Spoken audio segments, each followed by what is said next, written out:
इयत्ता तिसरी, पान क्रमांक 129, धडा 6वा, नाट्य. पायाभूत हालचाली खालील कृती साहित्याशिवाय करूया. 1. फळीवरचा डब्बा काढू. 2. पतंग उडवू. 3. फुलांचा हार करू. वाचिक अभिनय. आम्ही शाळेतून घरी जात होतो. थंडीचे दिवस होते. अंधार पडू लागला होता. माझे मित्र आपल्याला घरी गेले. माझे घर दूर आहे. मी एकटाच जाऊ लागलो. मला कुंकू कुंकू असा आवाज आला. मी इकडे तिकडे पाहू लागलो. रस्त्याच्या बाजूला एका खड्ड्यात कुत्र्याचे लहानसे पिल्लू पडले होते. ते मातीने भरले होते. मला त्याची दया आली. खड्ड्यात वाकून त्या पिल्लाला बाहेर काढले. ते भीतीने आणि थंडीने थरथर कापत होते. मी त्याच्या अंगावरची माती झटकली. त्या पिल्लाला घेऊन मी घरी आलो. आई वाट पाहत होती.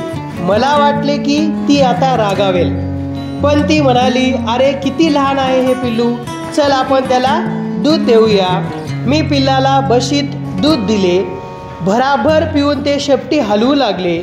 मग एक रिकामे खोके आणले. त्यात जुनी चादर अंतरली आणि खोक्यात ठेवताच ते झोपी गेले.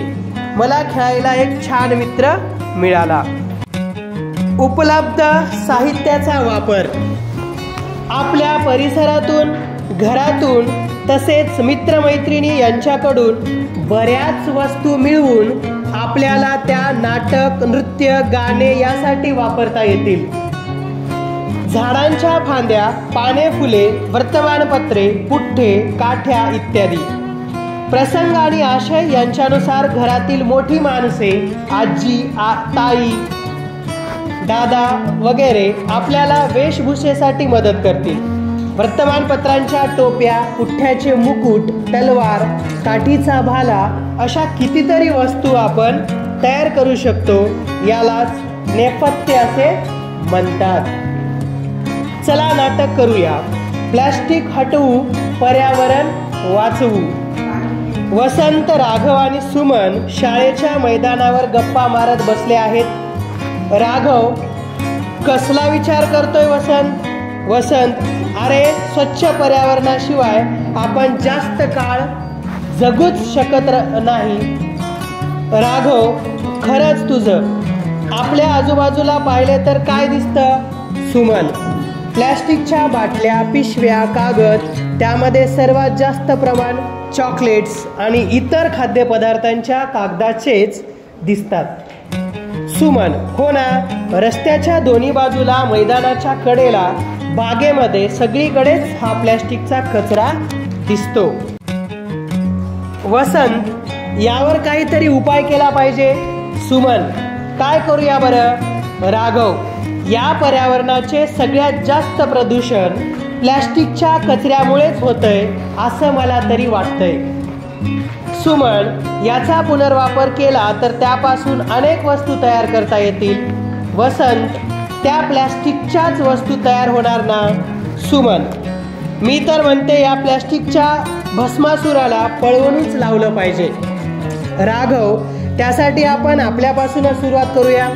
सुमन, पहिल्यांदा ओला आणि कोरडा कचरा वेगळा करूया. वसंत, आपला परिसर स्वच्छ ठेवू आणि कचरा कुंडीतच टाकूया. राघव, प्लॅस्टिकच्या पिशवीऐवजी कापडी पिशवी वापरू. वसंत, पाण्यासाठी स्टीलची बाटली वापरू आणि जेवणासाठी स्टीलचा डबा वापरूया. राघव, बरं का मित्रांनो, प्लॅस्टिक आवरण असलेला कोणताही पदार्थ शाळेत आणायचा नाही, तरच हे अभियान यशस्वी होईल.